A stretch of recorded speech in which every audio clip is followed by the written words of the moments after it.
Kozhikode corporation പരിധിയിലും voter പട്ടികയിൽ ഗുരുതരമായ ക്രമക്കേടെന്ന ആരോപണം. 1320 ഇരട്ട വോട്ടുകളാണ് കണ്ടെത്തിയിരിക്കുന്നത്.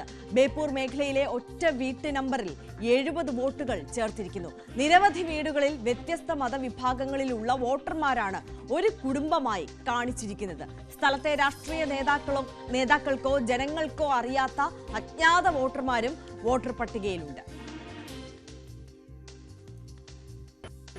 രാജ്യമൊട്ടാകെ വോട്ടർ പട്ടികയിലെ ക്രമക്കേടുകൾ വലിയ വിവാദമായി ഉയരുമ്പോൾ കോഴിക്കോട് നഗരസഭാ പരിധിയിലെ വോട്ടർ പട്ടികയിലും വലിയ ക്രമക്കേടുകൾ നടന്നതായാണ് പ്രതിപക്ഷം ആരോപിക്കുന്നത്. നമ്മളോടൊപ്പം കോൺഗ്രസിന്റെ കൗൺസിലർമാരുണ്ട്, പ്രതിപക്ഷ നേതാവുണ്ട്. എന്താണ് നിങ്ങൾ ആരോപിക്കുന്ന പ്രധാന പ്രശ്നങ്ങൾ കോഴിക്കോട് നഗരസഭാ പരിധിയിലെ വോട്ടർ പട്ടികയിൽ? ഞങ്ങളിപ്പോൾ ഈ വോട്ടർ പട്ടിക പരിശോധിച്ചപ്പോൾ ആദ്യഘട്ടത്തിൽ തന്നെ ഏതാണ്ട് 1320 വോട്ടുകൾ ഡബിൾ എൻട്രി നമ്മൾ ഐഡൻറ്റിഫൈ ചെയ്തു. അത് സംബന്ധിച്ച് ഞങ്ങൾ പരാതിയും കൊടുത്തു. അതായത് ഒരേ ID നമ്പറിലുള്ള ഇരട്ട വോട്ടുകളാണ് ഈ 1321. പിന്നെ ഇപ്പോൾ ഇന്നിപ്പോൾ ഞങ്ങൾ ഏറ്റവും കൂടുതൽ ഐഡൻറ്റിഫൈ ചെയ്തത് നമ്മൾ രാഹുൽ ഗാന്ധിയുടെ പത്രസമ്മേളനം കണ്ടതാണ്. അതിൽ 0 വീട്ടു നമ്പറിൽ വോട്ടുകളുള്ള ആളുകളെ കുറിച്ച് നമ്മൾ കേട്ടിട്ടുണ്ട്. അപ്പം അതേ രീതിയിൽ കോഴിക്കോട് കോർപ്പറേഷൻ്റെ വോട്ടർ പട്ടികയിൽ 0 കെട്ടിട നമ്പർ ആയിട്ടുള്ള വീട്ടിൽ, അതായത് 62/0 എന്നാണ് കെട്ടിട നമ്പർ. ആ കെട്ടിട നമ്പറിൽ 9 വോട്ടുകളാണുള്ളത്. സമാന സാഹചര്യത്തിൽ നമ്മൾ പറയാറുണ്ട് ഒരേ വീട്ടിൽ എല്ലാ ജാതി മത ചിന്തകളും അനുവർത്തിക്കുന്ന ആളുകളുടെ വോട്ടുകൾ, അവർ അവിടെ താമസിക്കുന്നവരാണെങ്കിൽ തർക്കമില്ല. പക്ഷെ നമ്മൾ മനസ്സിലാക്കേണ്ടത് അവിടെ മുഹമ്മദിനും ജോർജിനും അതുപോലെ കൃഷ്ണൻക്കും അവിടെ വോട്ടാണ്.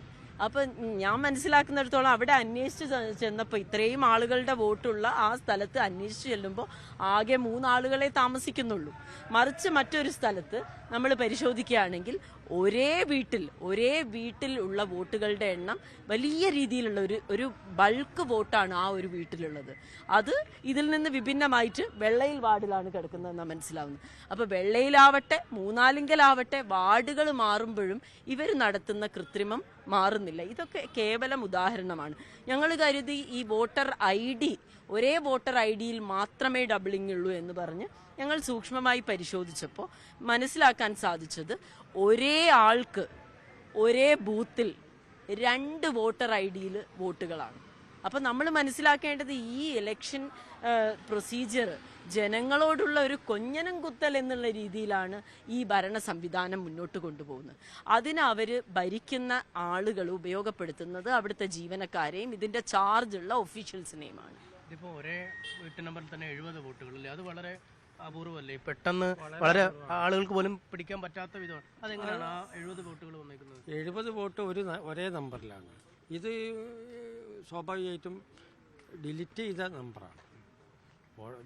നമ്മുടെ നികുതി പരിഷ്കരണത്തിൻ്റെ ഭാഗമായി ഒഴിവാക്കപ്പെട്ട നമ്പറിലാണ് ഇത് വന്നിട്ടുള്ളത്.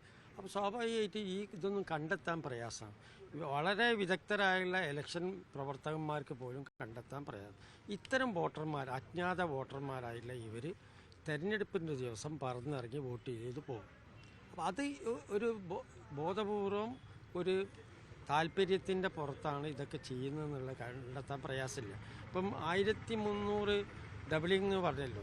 ഞങ്ങളിപ്പോൾ ഏറ്റവും അവസാനം ഞങ്ങൾക്ക് കിട്ടിയ വിവരം ബേപ്പൂർ പഞ്ചായത്തിലെ പഴയ പഞ്ചായത്തിലെ കോർപ്പറേഷനിൽ കൂട്ടിച്ചേർക്കപ്പെട്ട അവിടുത്തെ 7 വാർഡുകളിൽ മാത്രം 1500 വോട്ടുകൾ ഇതേമാതിരി ഡബിളിംഗ് ഉണ്ട്. അപ്പോൾ മൊത്തത്തിൽ ഞങ്ങൾ നഗരമധ്യത്തിലുള്ള വാർഡുകളിലേക്ക് എത്തിയിട്ടില്ല. അതും കൂടി എത്തിക്കഴിഞ്ഞാൽ ഒരു 10,000-25,000 ഡബിൾ വോട്ട് ഈ കരട് വോട്ടർ പട്ടികയിൽ ഉണ്ടാകും എന്നാണ് ഞങ്ങൾ അനുമാനിക്കുന്നത്. കാരണം ഇപ്പോൾ തന്നെ 42ാം വാർഡിൽ 42ാം വാർഡിൽ പരമാവധി 2000 വീട്ടു നമ്പർ 2500 വരെ ഉണ്ടാവുള്ളൂ. മനസ്സിലായി? ആ 2500-ന് പകരം വീട്ടു നമ്പർ 12,000 വരെ ഉണ്ട്. 12,000 വരെയുള്ള നമ്പറുകൾ ഇതിൽ കടന്നുകൂടിയിട്ടുണ്ട്. അതെങ്ങനെ സംഭവിക്കുന്നത്? പ്രധാന പരിമിതികൾ നമ്മളെ കണ്ട എന്തൊക്കെയാണ്? അതായത് ഒരു ഇതിൽ തന്നെ 70 വോട്ടുകൾ കാണുന്നു, ഒരേ വീട്ടു നമ്പർ 0, അതെന്തൊക്കെയാണ് കാണുന്നത്? അത് 70 വോട്ടുകൾ ഒരു നമ്പറിൽ കാണുന്നു. 62/0 എന്ന് പറഞ്ഞൊരു നമ്പർ കോർപ്പറേഷനിലില്ല. ആ 0-ൽ 9 വോട്ടുകൾ കടന്നുകൂടിയിട്ടുണ്ട്. ഇങ്ങനത്തെ വോട്ടർമാരൊക്കെ ഐഡൻറ്റിഫൈ ചെയ്യാൻ പാർട്ടി പ്രവർത്തകന്മാർക്ക് ഏത് പാർട്ടിയാണെങ്കിലും പ്രയാസമുണ്ട്. അപ്പോൾ ഇത് വളരെ ബോധപൂർവമായുള്ള ഒരു ഗൂഢ നീക്കത്തിൻ്റെ ഭാഗമായിട്ട് തന്നെയാണ് തെരഞ്ഞെടുപ്പ് മൊത്തത്തിൽ അട്ടിമറിക്കാനുള്ള ശ്രമത്തിൻ്റെ ഭാഗമായിട്ടാണ് ഇത്. ചിലയിടത്ത് കൗൺസിലർമാർക്ക് തന്നെ വോട്ടില്ലല്ലേ? താങ്കളുടെ വോട്ട് താങ്കളുടെ വാർഡിലല്ല അല്ല, എങ്ങനെയാണത്? എൻ്റെ വോട്ട് എൻ്റെ വാർഡിൽ തന്നെയാണ്. എൻ്റെ വീട്ടു നമ്പർ 4250 ഇപ്പോൾ വന്നിട്ടുള്ളത് 1165. എൻ്റെ വോട്ടും അതോടൊപ്പം 4 വീട്ടിലുള്ള വോട്ടും കൂടി ചേർത്തിട്ടാണ് തന്നത്. അപ്പം 5 അംഗം ഉള്ള എൻ്റെ ഒരു വീട്ടിൽ ഇപ്പോൾ ഇഷ്ടംപോലെ ആളുകളായി. മാത്രമല്ല പിന്നെ ബൾക്കായിട്ട് അങ്ങോട്ടും ഇങ്ങോട്ടും മാറിക്കിടക്കുന്നതിലാണ് എൻ്റെ മോളെ വോട്ടുള്ളത്. പരസ്പരം മാറി അല്ലേ? വേറെ അവിടെ ഒരുപാട് ഇതുപോലെ ഇതിപ്പോൾ നമ്മളൊരു ഉദാഹരണം പറഞ്ഞെന്നുള്ളൂ. നമ്മളൊരു ബൂത്ത് വൈസ് നോക്കുമ്പോൾ ഇഷ്ടംപോലെ ഇതുപോലുള്ള മതമൈത്രിയും ഇതുപോലെ മാറിക്കിടക്കുന്ന കാര്യങ്ങളൊക്കെ കാണാൻ കഴിയും. അപ്പോൾ കോർപ്പറേഷൻ തരം സാഹിത്യ നഗരത്തിന് അവാർഡൊക്കെ കിട്ടി നിൽക്കുന്ന സമയത്ത് നമുക്കൊരു മതമൈത്രിയുള്ള കോർപ്പറേഷൻ കൂടി ആക്കാൻ പറ്റും ഈ ഒരു വോട്ടർ ലിസ്റ്റ് നോക്കുമ്പോൾ. എന്തായാലും അതീവ ഗുരുതരമായ ക്രമക്കേടുകൾ വോട്ടർ പട്ടികയിലുണ്ട്. വ്യത്യസ്ത മതവിഭാഗത്തിലുള്ള ആളുകൾ ഒരു വീട്ടു നമ്പറിൻ്റെ കീഴിൽ ഉണ്ടാകുന്നു. ഒരേ വീട്ടു നമ്പറിൽ 70-ലധികം ആളുകൾക്ക് വോട്ടുണ്ടാകുന്നു. അങ്ങനെ നിരവധി ക്രമക്കേടുകൾ, ഒരേ വീട്ടിലെ ആളുകൾ തന്നെ പല വീടുകളിലെ അവരുടെ വോട്ടുകൾ വരുന്നു തുടങ്ങിയ ഒരുപാട് ക്രമക്കേടുകളാണ് ഉണ്ടെന്ന് ആരോപണം ഉയർന്നിരിക്കുന്നത്. തെരഞ്ഞെടുപ്പ് അട്ടിമറിക്കാനുള്ള ബോധപൂർവമായ ശ്രമമാണ് ഇതെന്ന് കോൺഗ്രസ് പ്രവർത്തകരും നേതാക്കളും ആരോപിക്കുന്നു. MS അനീഷ് കുമാറിന്റെ റിപ്പോർട്ടാണ്.